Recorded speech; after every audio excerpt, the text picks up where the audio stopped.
नमस्कार विद्यार्थी मित्रांनो, अभिनव स्टडीजमध्ये आपलं पुन्हा एकदा स्वागत. महाराष्ट्र लोकसेवा आयोग राज्यसेवा पूर्व परीक्षा 2021 तसेच महाराष्ट्र अराजपत्रित गट ब संयुक्त पूर्व परीक्षा 2021 या दोन्ही परीक्षांच्या तयारीसाठी आमच्या अभिनव स्टडीज या चॅनलवरती आम्ही सिरीज सुरू करत आहोत.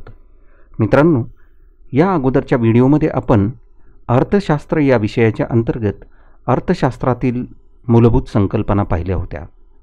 मित्रांनो, या अगोदरच्या व्हिडिओमध्ये आपण पाहिले की अर्थशास्त्राचे प्रमुख दोन प्रकार आहेत, सूक्ष्म अर्थशास्त्र व स्थूल अर्थशास्त्र. सूक्ष्म अर्थशास्त्र म्हणजे इंग्रजीमध्ये त्याला मायक्रो इकॉनॉमिक्स म्हणतात, तर स्थूल अर्थशास्त्र म्हणजे मॅक्रो इकॉनॉमिक्स.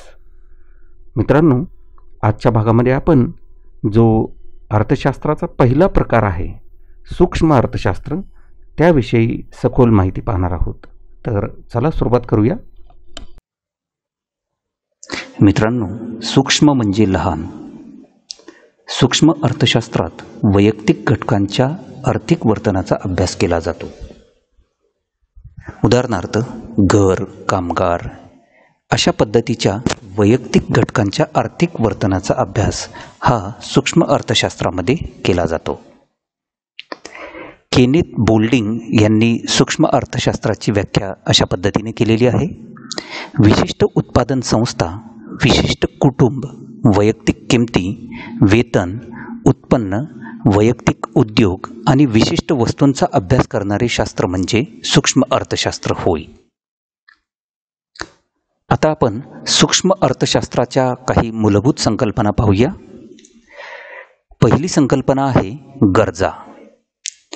मित्रांनो, समाधानाच्या अभावाची जाणीव म्हणजे गरज होय. गरज म्हणजे काय? तर समाधानाच्या अभावाची जाणीव होणे म्हणजे गरज होय. गरजा वाढण्याची मुख्य दोन कारणे आहेत. पहिलं कारण आहे नवीन शोध आणि नवप्रवर्तनामुळे राहणीमानाचा दर्जा सुधारण्याची इच्छा होणे, आणि दुसरं कारण म्हणजे लोकसंख्येमध्ये झालेली भरमसाठ वाढ. तर या दोन कारणामुळे गरजा ह्या मानवाच्या वाढलेल्या आहेत. आता आपण गरजांची काही वैशिष्ट्ये पाहूया.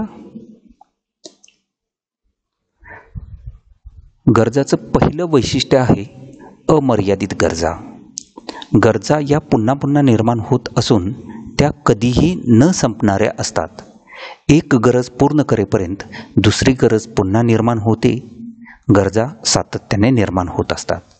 मित्रांनो, या ठिकाणी आपल्याला उदाहरण घेता येईल की आपण जर आजारी पडलो तर आपल्या त्या वेळची गरज आहे की आपण दवाखान्यामध्ये जायला पाहिजे आणि दवाखान्यामध्ये जाऊन डॉक्टरांकडून कन्सल्टेशन घ्यायला पाहिजे. आजारी पडल्याच्या नंतर आपण नीट झाल्याच्या नंतर आपली परत एखादी गरज निर्माण होते. उदाहरणार्थ, आपल्याला त्यानंतर एखाद्या ठिकाणाहून दुसऱ्या ठिकाणी प्रवास करायचा आहे, तर परत आपली गरज आहे की आपल्याला प्रवास करायचा आहे. तर अशा पद्धतीने गरजा या अमर्यादित असतात आणि एक गरज पूर्ण झाल्याच्या नंतर दुसरी गरज पुन्हा निर्माण होते.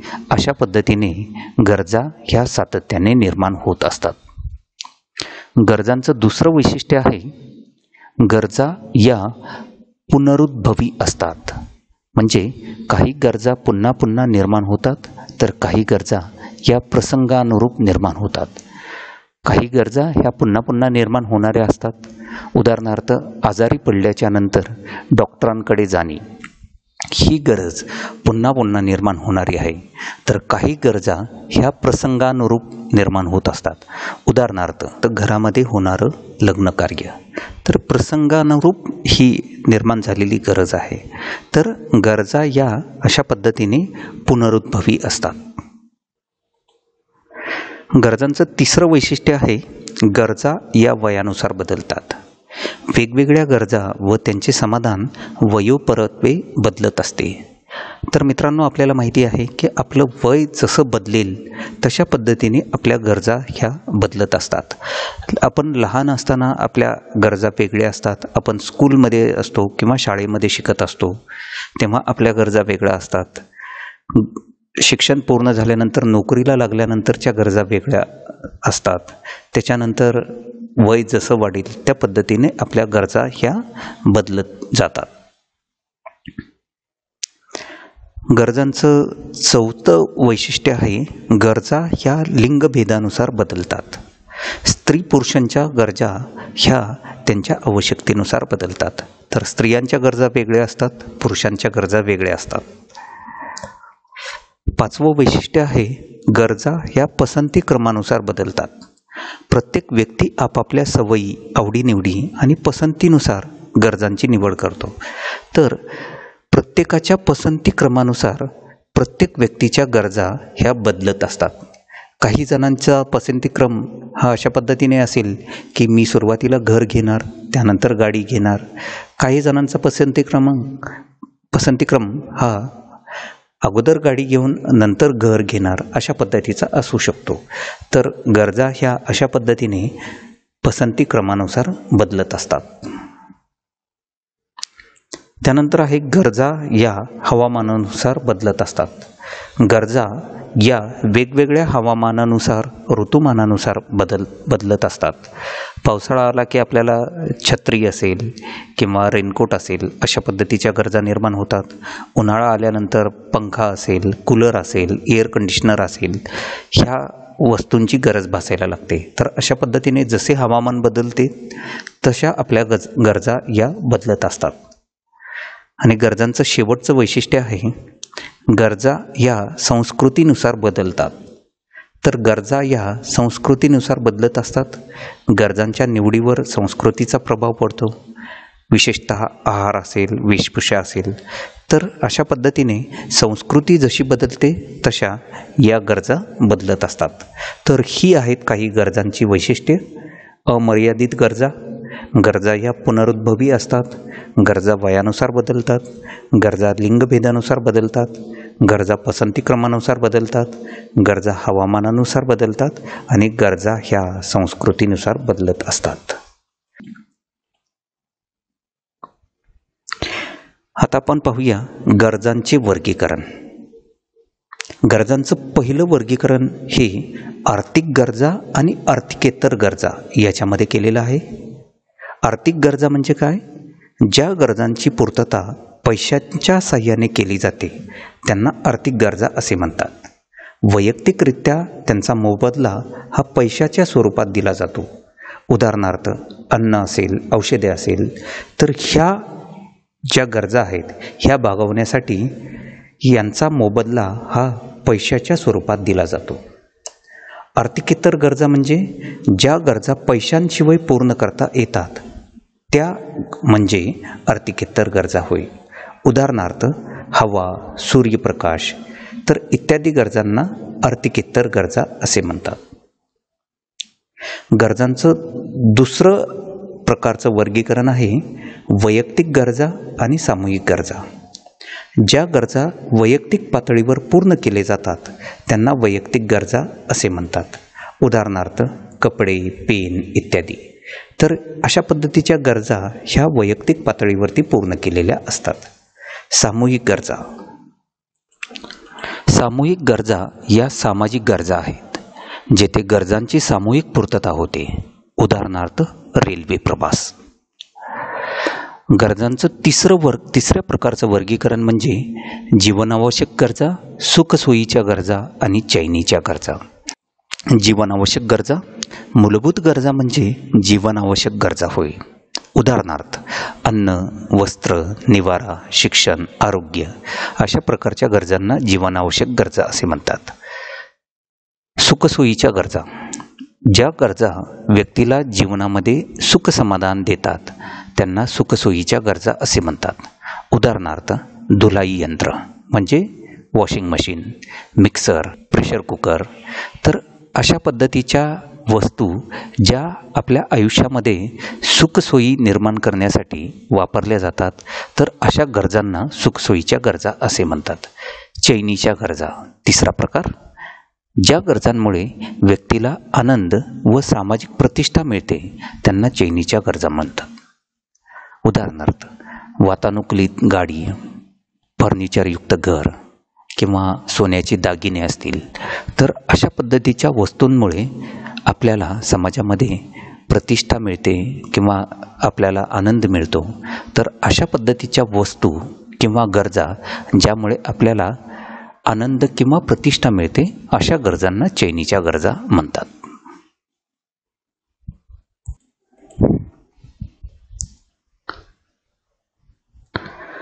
मित्रांनो, सूक्ष्म अर्थशास्त्राची दुसरी मूलभूत संकल्पना आहे वस्तू आणि सेवा. वस्तू आणि सेवा म्हणजे तर त्यापैकी पहिली वस्तू म्हणजे काय आपण हे पाहूया. ज्या घटकांद्वारे मानवी गरज पूर्ण केली जाते त्यास वस्तू असे म्हणतात. वस्तूंना भौतिक अस्तित्व असते. म्हणजे उदाहरणार्थ पंखा, कार, घड्याळ, मोबाईल.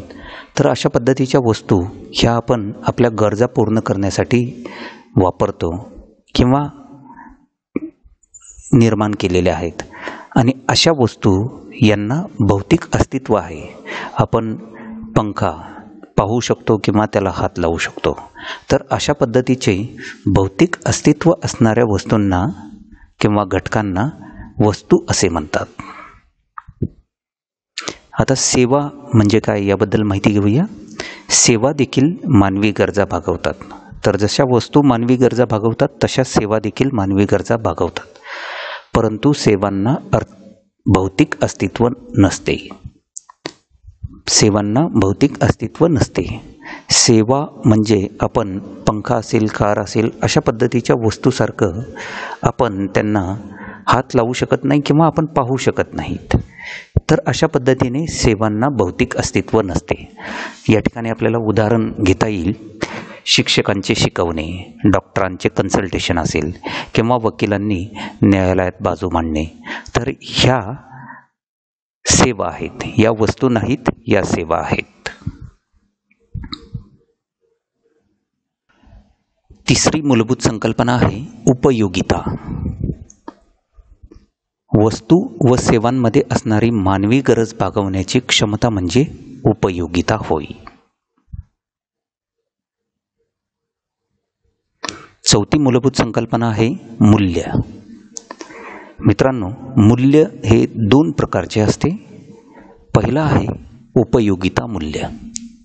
उपयोगिता मूल्य हे एखाद्या वस्तूच्या मूल्याशी संबंधित आहे. एखाद्या वस्तूची उपयुक्तता म्हणजे त्या वस्तूचे उपयोगिता मूल्य होय. उदाहरणार्थ, कोणालाही सूर्यप्रकाशासाठी किंमत द्यावी लागत नाही, परंतु प्रत्येकासाठी तो आवश्यक आहे.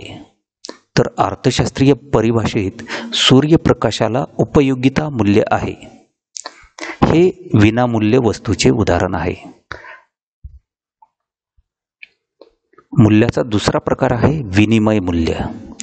विनिमय मूल्य म्हणजे एखाद्या वस्तूचे दुसऱ्या वस्तूच्या किंवा सेवेच्या रूपात व्यक्त केलेले मूल्य होय.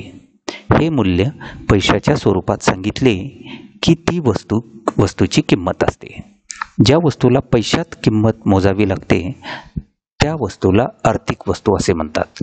उदाहरणार्थ टीव्ही, कार इत्यादी. तर अशा पद्धतीच्या वस्तू ज्याची किंमत ही पैशामध्ये मोजली जाते अशा वस्तूंना आर्थिक वस्तू असे म्हणतात. तर मूल्याचे दोन प्रकार आहेत, उपयोगिता मूल्य आणि विनिमय मूल्य. मित्रांनो, काही वस्तूचे उपयोगिता मूल्य जास्त तर विनिमय मूल्य कमी असते आणि काही वस्तूंचे उपयोगिता मूल्य कमी पण दुर्मिळतेचे विनिमय मूल्य जास्त असते. या ठिकाणी उदाहरण आपल्याला घेता येईल पाणी. पाणी हे पृथ्वीवरती खूप जास्त प्रमाणामध्ये उपलब्ध आहे आणि उपयोगी सुद्धा तेवढेच आहे. म्हणजे कुठलीही सजीव जाती पाण्याशिवाय जिवंत राहू शकत नाही. तर पाण्याचे उपयोगिता मूल्य हे जास्त आहे, परंतु पाणी हे पुरेशा प्रमाणामध्ये पृथ्वीवरती उपलब्ध असल्याने त्याचे विनिमय मूल्य हे मात्र कमी आहे. आपल्याला 1 लिटर पाण्यासाठी जवळपास 0 रुपये किंमत मोजावी लागते. 0पेक्षा थोडीशी जास्त किंमत असेल, परंतु 0च्या जवळपास किंमत मोजावी लागते. परंतु आपण दुसरं जर उदाहरण घेतलं म्हणजे हिरा. तर हिरा हा अतिशय दुर्मिळ असा घटक आहे किंवा वस्तू आहे. तर ह्या दुर्मिळतेमुळे हिऱ्याचे मूल्य हे खूप जास्त आहे. हिऱ्याचे उपयोगिता मूल्य हे कमी आहे, परंतु दुर्मिळ असल्यामुळे या दुर्मिळतेचे मूल्य हे जास्त आहे. सूक्ष्म अर्थशास्त्राच्या 5वी मूलभूत संकल्पना आहे संपत्ती. संपत्ती म्हणजे ज्या वस्तूला बाजार मूल्य असते व त्याच वस्तूची देवाणघेवाण करता येते अशा वस्तूंना संपत्ती असे म्हणतात. संपत्तीची काही वैशिष्ट्ये आहेत, ती म्हणजे उपयोगिता, दुर्मिळता, विनिमयता आणि मनुष्यबाह्यता. एक एक पाहूया आपण. उपयोगिता म्हणजे काय, तर वस्तूमध्ये मानवाची गरज पूर्ण करण्याची क्षमता असली पाहिजे. उदाहरणार्थ फर्निचर, फ्रीज इत्यादी. तर संपत्तीमध्ये संपत्तीची उपयोगिता असली पाहिजे. संपत्ती ही कशी असली पाहिजे, तर दुर्मिळता. मागणीच्या तुलनेत वस्तूचा पुरवठा दुर्मिळ असेल तरच त्याचा समावेश हा संपत्तीमध्ये होतो. उदाहरणार्थ सर्व आर्थिक वस्तू, ज्या वस्तूसाठी आपण किंमत मोजतो, तर अशा पद्धतीच्या दुर्मिळतेची किंमत ही त्या वस्तूसाठी असते आणि ही वस्तू संपत्तीमध्ये समाविष्ट केली जाते. त्यानंतर विनिमयता. संपत्तीचं तिसरं वैशिष्ट्य आहे विनिमयता. वस्तूंचा विनिमय एका व्यक्तीकडून दुसऱ्या व्यक्तीकडे, एका ठिकाणाहून दुसऱ्या ठिकाणी करता आला पाहिजे. ज्या वस्तू मूर्त असतात त्यांचेच हस्तांतरण एका ठिकाणाहून दुसऱ्या ठिकाणी होते. उदाहरणार्थ वाहने असतील, दागदागिने असतील किंवा आर्थिक वस्तू असतील, तर अशा वस्तूंचे विनिमय हे होऊ शकते. संपत्तीचं चौथं वैशिष्ट्य आहे मनुष्यबाह्यता. वस्तू ही केवळ मानवी शरीरबाह्य असेल तरच ती हस्तांतरित केली जाऊ शकते. ती मानवाच्या आतील असेल तर ती मात्र हस्तांतरित करता येऊ शकणार नाही. हे त्याच्या बाह्य आणि वैयक्तिक गुणधर्मानुसार झाले पाहिजे. म्हणजे उदाहरण या ठिकाणी घेता येईल, पिशवी असेल, खुर्ची असेल, तर अशा पद्धतीने मनुष्यबाह्य वस्तूंनाच संपत्तीमध्ये समाविष्ट करता येऊ शकते.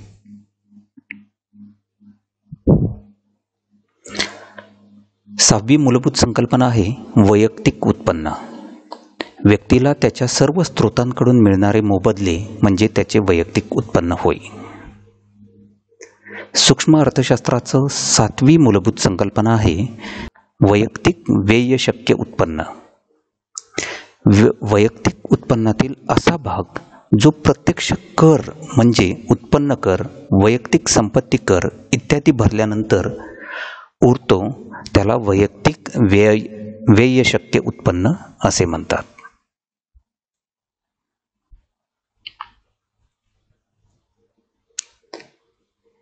आठवी मूलभूत संकल्पना आहे आर्थिक क्रिया. मित्रांनो, आर्थिक क्रियांचे काही प्रकार आहेत. त्यातला पहिला प्रकार आहे उत्पादन. उत्पादन म्हणजे काय, तर उपयोगितांची निर्मिती म्हणजे उत्पादन होय. उत्पादनांचे 4 प्रकार आहेत. त्यातला पहिला प्रकार आहे भूमी. भूमी हा नैसर्गिक घटक असून विनामूल्य देणगी आहे. भूपृष्ठालगत, भूपृष्ठाच्या वर व भूपृष्ठाच्या खाली उपलब्ध असलेल्या नैसर्गिक साधनसंपत्तीस अर्थशास्त्रामध्ये भूमी असे म्हणतात. उत्पादनाचा दुसरा प्रकार आहे श्रम. श्रम हा मानवी घटक आहे. आर्थिक मोबदला मिळविण्याच्या हेतूने मानवाने केलेले कोणतेही शारीरिक व बौद्धिक काम म्हणजे श्रम होय. श्रम या उत्पादन घटकाला वेतन, मजुरी या स्वरूपात मोबदला मिळतो. उत्पादनाचा तिसरा प्रकार आहे भांडवल. भांडवल हा उत्पादनाचा मानवनिर्मित घटक आहे. भांडवल या उत्पादन घटकाला व्याजाच्या स्वरूपात मोबदला मिळतो. आणि उत्पादनाचा चौथा प्रकार आहे संयोजक. उद्योगाचा प्रमुख व्यवस्थापक व कप्तान म्हणजेच संयोजक होय. उत्पादन प्रक्रियेतील संयोजन कौशल्याबद्दल त्याला नफ्याच्या स्वरूपात मोबदला मिळतो. मित्रांनो, आर्थिक क्रियेचा दुसरा प्रकार आहे वितरण. उत्पादनाचे समाजाच्या विविध भागांमध्ये वितरण होते. उत्पादन घटकांचे मोबदले खंड, वेतन, व्याज, नफा या स्वरूपात वितरण व्यवस्थेद्वारे वितरित केले जातात. तिसरा प्रकार आहे विनिमय. विनिमय म्हणजे आर्थिक वस्तू व सेवांची देवाणघेवाण किंवा खरेदी विक्री होय. आणि चौथा प्रकार आहे उपभोग. उपभोग म्हणजे मानवी गरजा पूर्ण करण्यासाठी वस्तू व सेवांचा उपयोग करणे होय. मित्रांनो, आता काही आपण उत्पादनांचे प्रकार पाहूया. पहिला प्रकार आहे स्थिर उत्पन्न. विशिष्ट कालावधीत स्थिर असणारे उत्पन्न म्हणजे स्थिर उत्पन्न होय. उदाहरणार्थ भाडे, वेतन इत्यादी. अस्थिर उत्पन्न. विशिष्ट कालावधीत अस्थिर असणारे उत्पन्न म्हणजे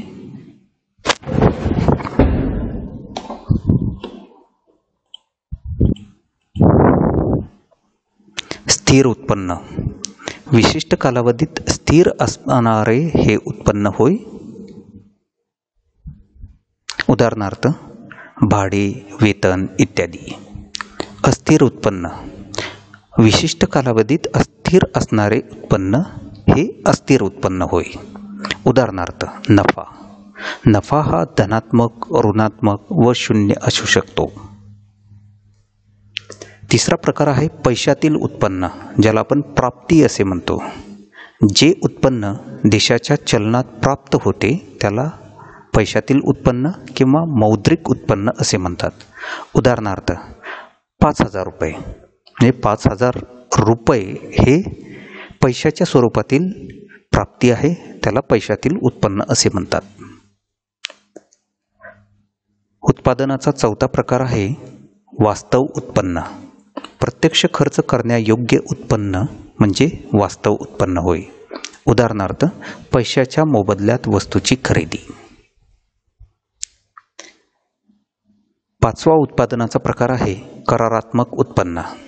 विशिष्ट नियम व शर्तीनुसार मिळणारे उत्पन्न म्हणजे करारात्मक उत्पन्न होय. उदाहरणार्थ खंड, मजुरी इत्यादी. सहावा प्रकार आहे उर्वरित किंवा शेष उत्पन्न. उत्पादन घटकांना सर्व मोबदले दिल्यानंतर शिल्लक राहणारे उत्पन्न म्हणजे उर्वरित उत्पन्न किंवा शेष उत्पन्न होय. उदाहरणार्थ नफा. उत्पादनाचा सातवा प्रकार आहे अर्जित उत्पन्न. उत्पादन प्रक्रियेत सहभागी झाल्यानंतर मिळणाऱ्या उत्पन्नास अर्जित उत्पन्न म्हणतात. उदाहरणार्थ खंड, वेतन, व्याज, नफा इत्यादीपासून मिळणारे उत्पन्न म्हणजे अर्जित उत्पन्न होय. आणि उत्पन्नाचा शेवटचा प्रकार आहे अनर्जित उत्पन्न. म्हणजे कोणत्याही उत्पादन प्रक्रियेत सहभागी न होता इतर मार्गाने प्राप्त होणारे उत्पन्न म्हणजे अनर्जित उत्पन्न होय. उदाहरणार्थ लॉटरी, अनपेक्षित लाभ इत्यादी.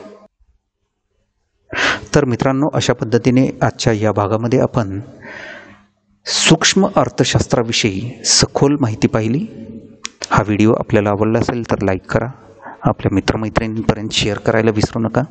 आणि अशाच पद्धतीने स्पर्धा परीक्षांशी निगडीत व्हिडिओ सर्वात अगोदर आपल्याला मिळण्यासाठी आमच्या अभिनव स्टडीज या चॅनलला अवश्य सबस्क्राईब करा. धन्यवाद.